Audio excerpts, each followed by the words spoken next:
यह कहानी है इंटरनेट के उस मशहूर मीम आंटी मुझे अब और मेहनत नहीं करनी के पीछे छिपे एक ऐसे खौफनाक और सनसनीखेज सच की जो किसी की भी रूह कंपाने पर मजबूर कर दे। जब एक दुनिया से बेखबर सीधा सादा हाई स्कूल का लड़का किसी बेहद शातिर और कंट्रोल करने वाली औरत के खतरनाक जाल में कदम रखता है तो उसे एक ऐसे बुरे ख्वाब से गुजरना पड़ता है जिसका कोई अंदाजा भी नहीं लगा सकता। इस पूरे मामले की शुरुआत बहुत ही मामूली तरीके से हुई। हमारा यह जवान हीरो बस ऐसे ही घूमते घामते एक हार्डवेयर की दुकान पर चला गया। वहां हीरों और जेवर से लदी एक खूबसूरत और नवाबी अंदाज वाली मैडम की नजर उस पर पड़ी और उसने गलती से इस लड़के को दुकान का वर्कर समझ लिया। उस औरत ने जरा भी झिझक महसूस नहीं की और फौरन कहा कि उसके घर का पाइप खराब हो गया है और जाम हो चुका है। वह सीधी लड़के की आंखों में आंखें डालकर देखती है और पूछती है कि क्या वह उसका काम करने घर आ सकता है। अब आप ही बताइए, एक 18 साल का लड़का जिसने अभी दुनिया की ऊंच नीच देखी ही नहीं, जब उसे ऐसी ग्लैमरस और नाटकीय अंदाज वाली औरत से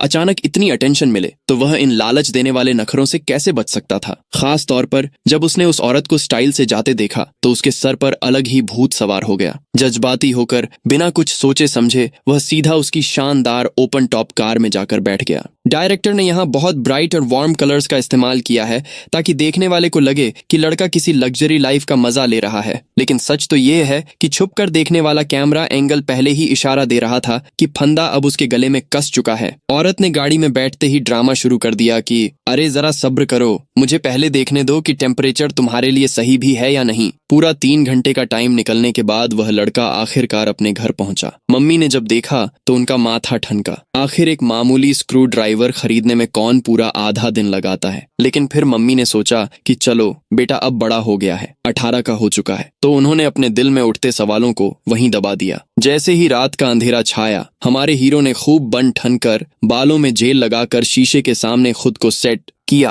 और दोबारा उस स्पेशल डेट के लिए तैयार हो गया। मम्मी ने जब अपने डैशिंग बेटे को देखा तो उनका दिल खुशी से भर गया। उनका बस नहीं चल रहा था कि वह खुशी में पटाखे फोड़ें, लेकिन अगले ही सेकंड मम्मी के चेहरे की मुस्कान बिल्कुल गायब हो गई और हंसी होंठों पर ही जम गई। उन्होंने देखा कि उनका प्यारा बेटा बाहर जाकर एक अधेड़ उम्र बड़ी उम्र की औरत की चमकती हुई गाड़ी में बैठ रहा है। मम्मी की हार्ट बीट 1 मिनट के लिए जैसे रुक सी गई और उनके अंदर एक बुरे शगुन और खतरे का एहसास जागने लगा। सीन बदलता है और वह नादान लड़का अब उस अमीर औरत के साथ एक glamorous hi fi night club में मौजूद होता है। इसी बीच वह औरत थोड़ी देर के लिए फ्रेश अप होने वॉशरूम की तरफ गई। बस इसी मौके का फायदा उठाते हुए एक अनजान, तगड़ा और डरावना सा बॉडी बिल्डर टाइप आदमी अचानक लड़के की टेबल के पास आकर खड़ा हो जाता है। वह लड़के को घूरता है और एकदम सीरियस अंदाज में उसे एक वार्निंग देता है। हमारा हीरो तो जैसे बिल्कुल ब्लैंक ही हो गया। उसके दिमाग में सवालों का तूफान उठने लगा कि यह बंदा आखिर है कौन और क्या बकवास कर रहा है। उसे लगा शायद यह बंदा किसी गलत फहमी का शिकार है या उसे अपना कोई जान पहचान वाला समझ रहा है। इसलिए उस नासमझ लड़के ने उस अजनबी की इस वार्निंग को जरा भी सीरियस नहीं लिया और हंस कर टाल दिया। इस तरह बाहर की चमक धमक वाली दुनिया में पूरी रात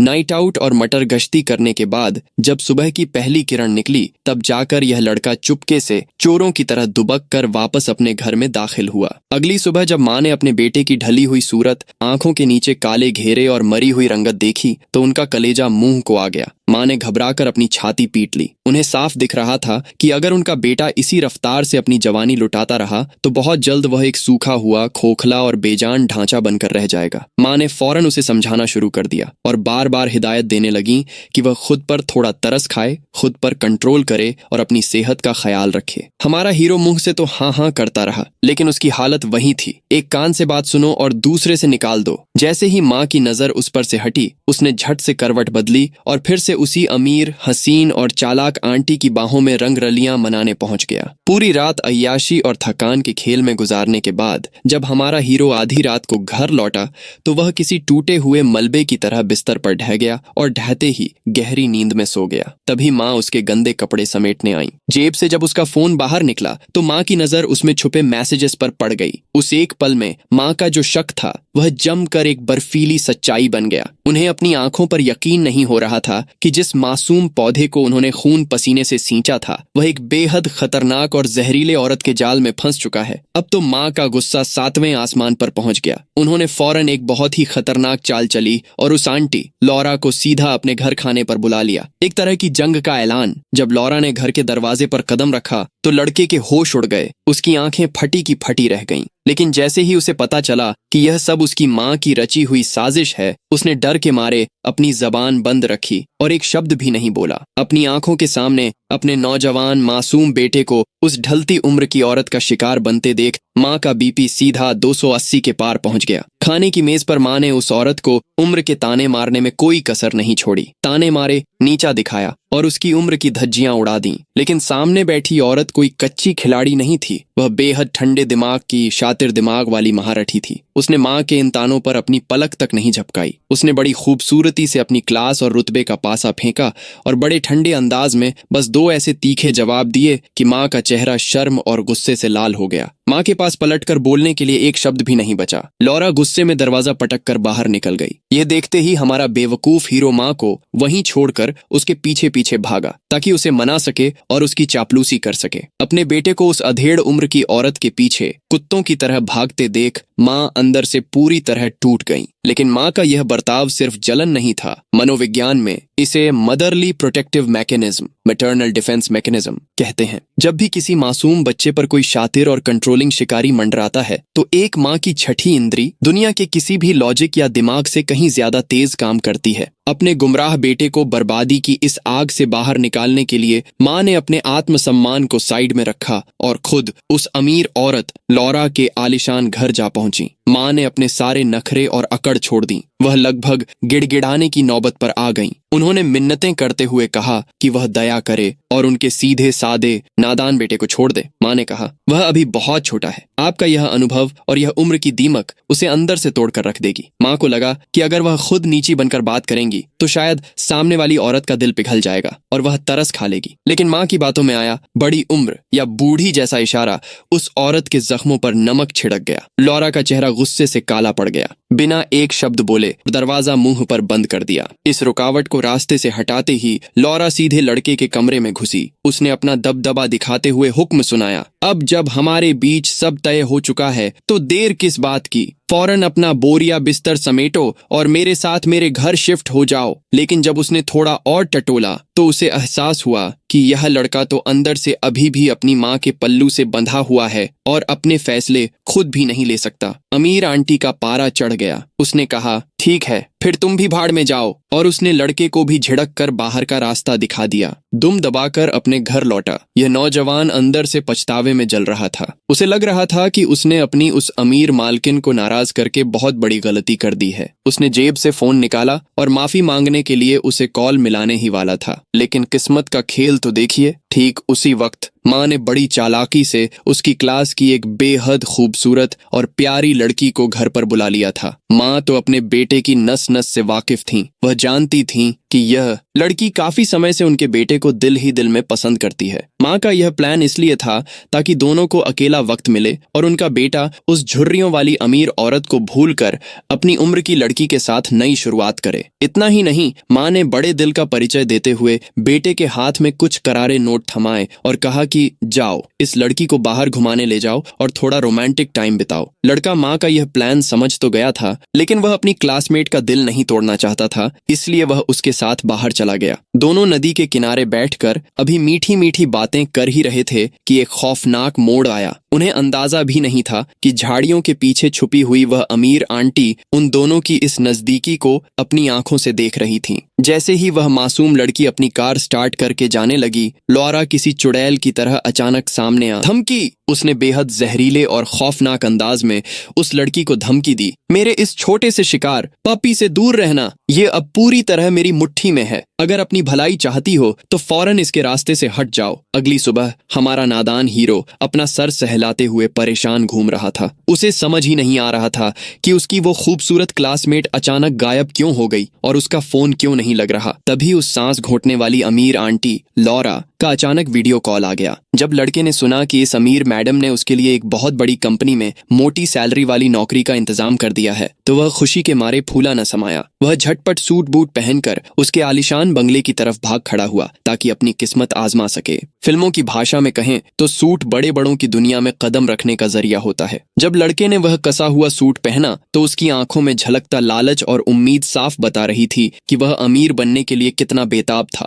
और यही बेताबी उसे उस शातिर औरत का आसान शिकार बना देती है। वह नादान यह नहीं जानता था कि यह कोई नौकरी का ऑफर नहीं बल्कि एक narcissistic personality, narcissistic control freak द्वारा बुना गया दिमागी जाल था। साइकोलॉजी में इसे सटीक शिकार कहते हैं। पहले इंसान की सबसे बड़ी मजबूरी जैसे नौकरी या पैसा का पता लगाओ, फिर उस पर झूठे प्यार और फायदों की बौछार लव बॉम्बिंग कर दो। इसका असली मकसद इंसान को समाज और परिवार से काटकर पूरी तरह अपने ऊपर निर्भर बनाना होता है। जैसे ही आंटी का नकली HR इंटरव्यू लेकर बाहर गया, औरत ने अपना असली चेहरा दिखा दिया। उसने सीधे लड़के से पूछा, क्या तुम वापस मेरी बाहों में आने को तैयार हो? बस एक बार हाँ कह दो, फिर जिंदगी भर ऐश ही ऐश करोगे। उस औरत को लगा था कि इस लालच से लड़का पिघल जाएगा, लेकिन जाने आज लड़के को क्या हो गया था। उसने कड़े तेवर दिखाते हुए साफ कह दिया, मैं पूरी जिंदगी कुंवारा और भूखा रह लूंगा, लेकिन तेरी भीख के टुकड़ों पर कभी नहीं पलूंगा। ये सुनते ही उस सिर फिरी औरत का गुस्सा बेकाबू हो गया। उसने लड़के को खींचकर एक बेहद गर्म, बंद और घुटन भरे कमरे में कैद कर दिया। कुछ ही देर में लड़का पानी की बूंद बूंद को तरसने लगा और डिहाइड्रेशन की वजह से उसकी हालत बिगड़ने लगी। वह पागल औरत पानी की सप्लाई बंद करके उसके सामने खड़ी हो गई और उसकी दिमागी हिम्मत तोड़ने लगी ताकि वह उसकी इस बीमार सनक के आगे घुटने टेक दे। लेकिन लड़के में अभी भी गैरत बाकी थी। अधमरी हालत में होने के बावजूद उसने इस दिमागी गुलामी को स्वीकार करने से साफ इनकार कर दिया। जब उस औरत ने देखा कि उसका शिकार अभी भी बगावत कर रहा है तो उसके अंदर का शैतान पूरी तरह जाग उठा। उसने लड़के को तड़पाने के लिए खौफनाक हथकंडे अपनाने शुरू कर दिए। लेकिन इस सनकी औरत का खेल यहीं खत्म नहीं हुआ। उसने लड़के के ही फोन से उसकी लोकेशन उसकी माँ को भेज दी ताकि माँ को भी वहां बुलाकर दोनों माँ बेटे का खेल एक साथ खत्म कर सके। खबर मिलते ही बेबस माँ बदहवास हालत में सीधे उस बंगले पर जा पहुंची। सन की आंटी ने सामने आकर सीधा अल्टीमेटम दे दिया, अगर अपने बेटे की सलामती चाहती हो तो चुपचाप मेरे आगे आत्मसमर्पण कर दो और खुद को मेरे हवाले कर दो। माँ ने हिम्मत जुटाकर अंदर कदम रखा, लेकिन अंदर का बिखरा हुआ सामान और सन्नाटा देखकर उनका कलेजा कांप उठा। अपने जिगर के टुकड़े की जान खतरे में देखकर उस माँ के पास और कोई चारा नहीं बचा था। वह अपने दर्द को दबाकर घूंट पीकर उस औरत के इशारों पर नाचने को मजबूर हो गई। इसी दौरान उस सिरफिरी अमीर औरत ने एक ठंडी जानलेवा बंदूक निकाली और माँ के सामने दो खौफनाक और भयानक रास्ते रख दिए। या तो अपने बेटे की मौत अपनी आंखों से देखो या फिर एक माँ होने के नाते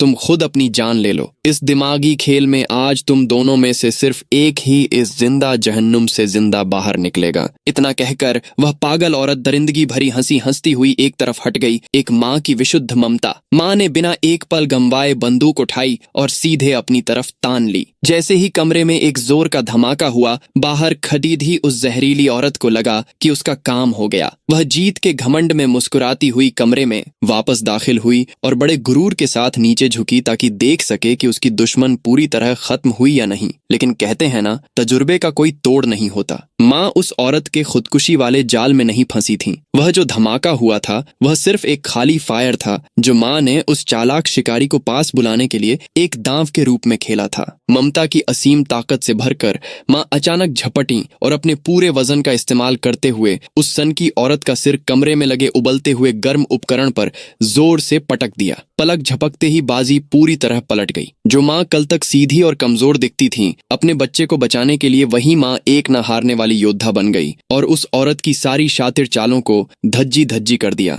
जब यह भयानक तूफान थमा तो मौत के मुंह से सही सलामत निकला हमारा हीरो आखिरकार अपना बैग उठाकर अपने असली सफर यानी कॉलेज की तरफ निकल पड़ा। उधर उस खौफनाक औरत के साए से आजाद होकर उसकी वो प्यारी क्लासमेट छोमेई के चेहरे पर भी मुस्कान लौट आई थी। वह भी उम्मीद और खुशी के साथ उसके साथ अपने नए कॉलेज की नई दुनिया की तरफ बढ़ चली। दोनों को एक साथ मुस्कुराते हुए आगे बढ़ते देख रोंगटे खड़े कर देने वाली इस कहानी पर पर्दा गिरता है। लालच, हवस और माँ के अटूट प्यार की यह खौफनाक जंग सिर्फ एक कहानी नहीं बल्कि हम सभी के लिए एक कड़वा और आंखें खोल देने वाला सबक है। जिसे लोग अक्सर आसान रास्ता या शॉर्टकट समझते हैं, वह असल में शातिर शिकारियों का खोदा हुआ एक गहरा गहरा गड्ढा होता है जो बिना मेहनत की दौलत और ऐश ओ आराम अचानक आपकी तरफ फेंका जाता है। वह आपकी खूबसूरती या स्मार्टनेस के लिए नहीं होता,